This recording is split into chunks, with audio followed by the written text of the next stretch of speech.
తాకట్టులో ఉన్న బంగారాన్ని విడిపించి ఆ రోజున్న మార్కెట్ ధర కట్టి మిగిలిన డబ్బును మీకు అందిస్తుంది కొమ్మూరి గోల్డ్.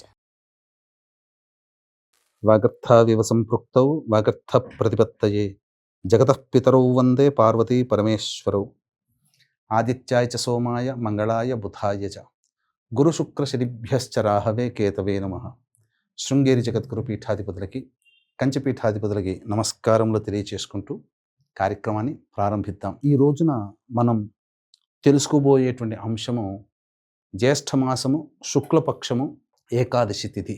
దీనినే నిర్జల ఏకాదశి అని అంటారు. మనకు సంవత్సరం మొత్తంలో వచ్చే 24 ఏకాదశులలో ఒక ఎత్తు, ఈ జ్యేష్ఠమాసంలో శుక్లపక్షంలో వచ్చే ఏకాదశి నిర్జల ఏకాదశి ఒక ఎత్తు. జూన్ నెల 25వ తారీఖు గురువారం రోజున ఏర్పడుతుంది.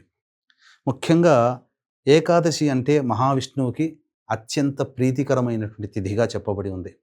అంతేకాకుండా ఈ రోజున ఉదయం 11:30 వరకు కూడా శివయోగము కూడా ఉంది. అంటే శివ సంబంధముగా కూడా ఈ ఏకాదశి అత్యంత పవిత్రముగా మహిమాన్వితమైనదిగా మనకు గోచరమవుతుంది. అయితే మనకు ఈ ఏకాదశులన్నీ కూడా పాండవులు వనవాసం ఉన్న సందర్భంలో పాండవుల మధ్య కృష్ణుడు వేదవ్యాసుల వారి మధ్య జరిగిన సంభాషణల ఫలితముగా ఈ ఏకాదశులు అనేటివి మనకు తెలియచేయడం జరిగింది. ఈ యొక్క వనవాసంలో భాగంగా ఈ ఏకాదశులన్నీ కూడా వివరాలన్నీ కూడా అన్ని ఏకాదశుల గురించి తెలియచేస్తూ ఉంటే భీముడు తప్ప మిగతా అందరూ కూడా ఏకాదశి వ్రతాల్ని ఆచరించడం మొదలుపెట్టారు. తనకి కూడా చేయాలని ఉంది, కానీ ఆకలికి ఆగలేడు కదా. ఇలా పలుమార్లు ప్రయత్నం చేసి తన వల్ల కాక బావగారైనటువంటి కృష్ణ భగవానుల దగ్గరికి, వేదవ్యాసుల దగ్గరికి వెళ్ళి, అందరూ అన్నదమ్ములు అందరూ చేస్తున్నారు, నేను చేయలేకపోతున్నాను, నాకు ఇంకేదైనా తరుణోపాయం ఉందా?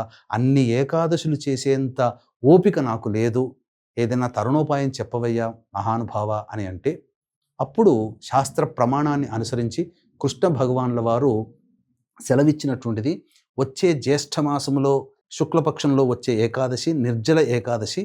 ఆ ఒక్క ఏకాదశిని ఆచరించవయ్యా, 24 ఏకాదశులు ఆచరించిన పుణ్య ఫలితం ఆ ఒక్క రోజున ఆచరించడం వల్ల కలుగుతుంది అనగానే మహాసంతోషముగా ఆ యొక్క వ్రతాన్ని భీమసేనుల వారు ఆచరించి తరించారు. అందుకనే దీనికి భీమసేన ఏకాదశి అని కూడా పిలవడం జరుగుతుంది.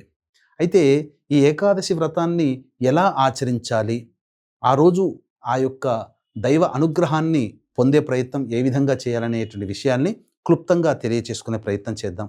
ముఖ్యంగా వీక్షించేటువంటి ప్రేక్షకులు కూడా ఈ జ్యేష్ఠమాసము పురుషోత్తమ మాసముగా చెప్పబడినటువంటిది. అటువంటి విష్ణు సంబంధమైనటువంటి మాసమైనటువంటి యొక్క జ్యేష్ఠమాసంలో వచ్చే ఏకాదశి మహామహిమాన్వితమైనటువంటిది. 24 ఏకాదశుల్లో ఉండే ప్రభావం అంతా ఈ ఒక్క నిర్జల ఏకాదశి రోజున ఉంటుంది. కాబట్టి దీన్ని దృష్టిలో పెట్టుకునే మన పీఠం ఆధ్వర్యంలో సాయంకాలం 7 గంటలకి ఈ యొక్క సుదర్శన మూలమంత్ర హోమం, సుదర్శన మాలామంత్ర హోమం, సుదర్శన గాయత్రి హోమంతో పాటుగా నారసింహ హోమము, మృత్యుంజయ హోమము, అలాగే మీ జాతకరీత్యా కలుగు విద్య, వివాహ, ఉద్యోగ, దాంపత్య, అనారోగ్య సమస్యల నివారణకి, మేష, మిథున, కర్కాటక, సింహ, కన్య, వృశ్చిక, ధనస్సు, కుంభ, మీన రాశిలో జన్మించిన వారికి శనిదోష పరిహారార్థమై శనిదోష నివారణ పూజల హోమాలు జరిపించి శక్తిపాతం చేసినటువంటి కరుంగలి మాల ఇవ్వడం జరుగుతుంది. అవకాశం ఉన్నటువంటి వాళ్ళు ఈ 25వ తారీఖు సాయంకాలం 6 గంటల లోపల మీరు గోత్రనామాదులు కనిపించే నెంబర్కి కాంటాక్ట్ చేసి నమోదు చేసుకోవచ్చు. ఇక ఈ రోజున ఎలా ఆచరించాలి? ఉదయాన్నే కాలకృత్యాదులు తీర్చుకొని చక్కగా ఉదయిస్తున్నటువంటి సూర్యుడికి నమస్కారం చేసి సూర్యాష్టకం 6 సార్లు పారాయణం చేయాలి. తదనంతరం తులసి చెట్టు దగ్గర ఆవునేతితో దీపారాధన, ఇంట్లో కూడా విష్ణు భగవానుడి చిత్రపటానికి చక్కగా పూలమాల వేసి ఆవునేతితో దీపారాధన చేసి విష్ణు సహస్రనామ పారాయణం అనేటువంటిది చేయాలి. ఇక ఆ రోజంతా కూడా ఓం నమో భగవతే వాసుదేవాయ, ఓం నమో భగవతే వాసుదేవాయ, ఓం నమో భగవతే వాసుదేవాయ అనే నామాన్ని ఉచ్చరిస్తూ ఆ విష్ణువుని స్మరిస్తూ గడపాలి. అయితే నిర్జల ఏకాదశి పేరులోనే ఉంది. నిర్జల అంటే జలము అనేటువంటిది, అనగా నీరుని త్రాగకుండా ఈ ఏకాదశి వ్రతాన్ని ఆచరించాలి. పూర్వకాలంలో అత్యంత ఆరోగ్యవంతముగా ఉన్నటువంటి శరీరం కలిగిన మనుష్యులు కాబట్టి ఈ యొక్క వ్రత విధానాన్ని ఆచరించారు. ప్రస్తుత కాలమాన పరిస్థితులకి అందరికీ కూడా అనారోగ్య సమస్యలు చిరుప్రాయం నుంచే ఉంటున్నాయి కాబట్టి ఇది ఆచరించడానికి అంత ఆమోదయోగ్యంగా కనిపించట్లేదు. అయినా కొంతమంది భక్త శిఖరాగ్రులు ఈ యొక్క వ్రతాన్ని ఇప్పటికీ కూడా కొనసాగిస్తున్నారు. అయితే శాస్త్రంలో ఏం చెప్పబడింది, అసలు నీరే తీసుకోకూడదా అనంటే ప్రధానంగా 9 మాషముల ఎత్తు నీరు దాహం అనిపించినప్పుడల్లా తీసుకోవచ్చు అని. అంటే మన అరచేతిలో ఒక మినపగింజ వేసి నీరును పోస్తే ఆ మినపగింజ మునిగినంత వరకు ఆ నీటిని తీసుకొని ఆ నీటిని ఒక గ్లాసులో వేసుకోవడం. ఆ విధంగా 9 మార్లు ఆ నీటిని వేసుకొని ఆ నీటిని దాహం అనిపించినప్పుడల్లా తాగవచ్చు. లేదా ప్రత్యామ్నాయ మార్గంగా వాటర్ మిలన్ కానీ, సంత్రాలు కానీ, లేదా బత్తాయి పండ్లు కానీ తినవచ్చు. అందులో నీరు ఉంటుంది కాబట్టి పండ్లు, ఈ యొక్క పాల పదార్థాలు తీసుకోవచ్చు. కానీ నీటిని మాత్రం తీసుకోకూడదు. ఇది కేవలం చేయగలిగిన వాళ్ళు మాత్రమే చేయండి తప్ప అందరూ చేయడానికి సాహసం చేయకండి. కానీ నియమం ఏంటంటే ఈ యొక్క నిర్జల ఏకాదశి రోజున ఎట్టి పరిస్థితిలో కూడా భోజనము చెయ్యకూడదు. అన్న పదార్థము, అన్న రూపంలో ఉండే బొంబాయి రవ్వ ఉప్మా, అలాగే బియ్యపు రవ్వ ఉప్మా కూడా తీసుకోకూడదు. ఈ విధంగా శాస్త్రంలో ఏం చెప్పబడింది, ఏకాదశి రోజున అయినటువంటి సూర్యోదయం ప్రభృతి ద్వాదశి రోజున వచ్చే సూర్యోదయానికి ఈ యొక్క వ్రతాన్ని సమాప్తం చేయమని కొన్ని ప్రమాణ గ్రంథాల ప్రకారము, అలాగే ఏకాదశి రోజున సూర్యోదయం నుంచి మళ్ళీ సూర్యాస్తమయం వరకు ఇట్టి కఠిన నియమాన్ని పాటిస్తే సరిపోతుంది అని చెప్తున్నారు. కాబట్టి ఎవరికి తోచిన విధంగా ఆ విధంగా చేయవచ్చు. కానీ ఎవరు కూడా నీరు త్రాగకుండా ఉండే విధంగా సాహసం చేయకండి.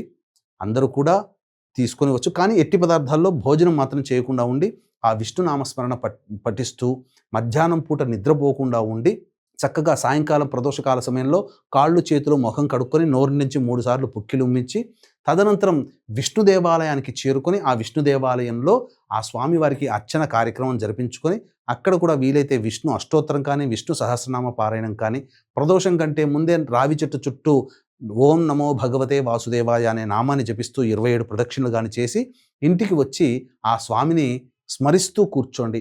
నిశీ సమయం వరకు అవకాశం ఉంటే వేచి చూడండి, లేదా ఆ రోజంతా కూడా జాగరణ చేయండి. నిశీ సమయం అంటే దాదాపుగా రాత్రి 11:30-12 వరకు. తదనంతరం మళ్ళీ బ్రహ్మముహూర్తంలో లేచి కాలకృత్యాదులు తీర్చుకొని ఉదయాన్నే స్వామివారి దగ్గర మళ్ళీ పూలమాల వేసి దీపారాధన చేసి, తులసి చెట్టు దగ్గర దీపారాధన చేసి, తులసి పత్రాలతో స్వామిని ద్వాదశి రోజున అర్చించి ఇంట్లో వండిన పదార్థాలు స్వామికి నైవేద్యంగా పెట్టి అనాథాశ్రమంలో కానీ, వృద్ధాశ్రమంలో కానీ, ఎవరైనా అతిథులు కానీ భోజన తాంబూలాదులు అన్నీ కూడాను వారికి సమర్పించి తదనంతరం ఇంటికి వచ్చి భార్య పుత్రాదుల సమేతముతో ఎవరైతే యొక్క భోజనం స్వామివారికి పెట్టిన నైవేద్య సహితంగా భోజనం చేస్తారో వారికి సమస్త విధములైనటువంటి కష్టములు కానీ అన్నీ తొలగిపోతాయి. అన్ని విధాలుగా ఆనందయోగ్యంగా ఉంటారు. సమస్త పాపముల నుంచి విముక్తి పొందుతారు. సాక్షాత్తు మహాభారత కాలం నాటి పాండవులే ఆచరించి చూపించగా మనం ఎంతటి వాళ్ళము, వాళ్ళకి ఎన్ని కష్టాలు వచ్చాయో తెలుసు కదా. ఆ కష్టాలన్నీ రూపుమాపి ఘోరమైనటువంటి యుద్ధంలో అఖండ విజయాన్ని సంప్రాప్తించబెట్టింది వాళ్ళు ఈ యొక్క వనవాస సమయంలో చేసినటువంటి పుణ్య కార్యక్రమాలు, ఆచరించినటువంటి వ్రత విధాన నియమ కార్యక్రమాలు. కాబట్టి మనము కూడా ఈ యొక్క నిర్జల ఏకాదశి రోజున మనకు తగ్గట్టుగా, మన శరీరానికి తగ్గట్టుగా ఆచరించి తరిద్దాం, దైవానుగ్రహాన్ని పొంది తరిద్దాం. సర్వం శ్రీ ఉమామహేశ్వర పరబ్రహ్మార్పణమస్తు.